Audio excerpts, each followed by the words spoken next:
Hey, Richard Pickett here with Digital Brand Alchemy. This is episode number 10, day 9 in a 10-day series. I know that's kind of confusing, but trust me, it makes sense.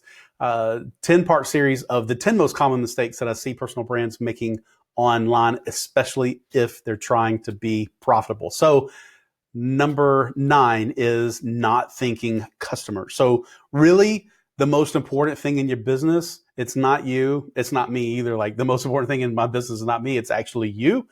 So the most important thing in your business is not you, it's not your product or your service. It may not even be your employees or your other team members. It's really the customer, because you can have a great product or service. You can be a great person. You can have a great team. You don't have a single customer. You don't have a business, right? So I know that's a little hard and harsh, but I've seen big businesses that they started out small. They thought customer. They came up with an innovation. It was really great. They were ahead of the curve, and they fed a need, but they didn't pay attention to their customer.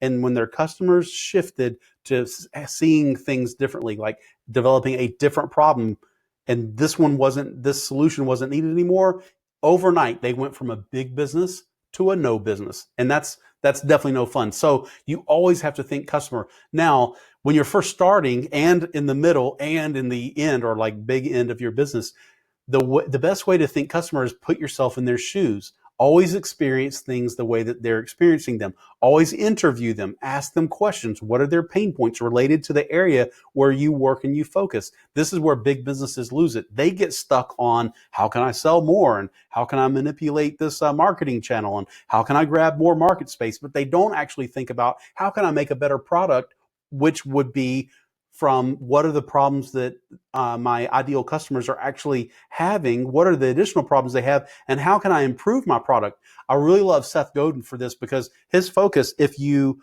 just improve your product, when you deliver it, and they thought they were getting A, and you gave them A plus B plus C, they say, wow, this thing's amazing. Instantly, they'll do all your marketing for you. They will get busy and tell everybody all about it.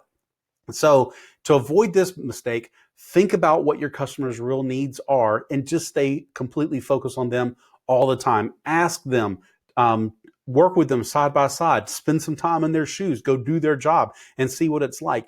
And then always focus everything that you do on solving that as a problem, not any of the extra stuff, as you guys have probably noticed that I've covered through this series, on making more posts that have nothing to do with it, or making products or services that have nothing to do with actually solving that problem, or doing other activities other than finding out what their problems are and then creating that conversion path from introduction to finding out more about them. And if you can solve solve their issues with your product or service, and then finally how to deliver your product. All right, so engage more with your customers to find out what the real problems are. You be the innovator to figure out what the best solution is for that. And I look forward to seeing you guys in the final video tomorrow.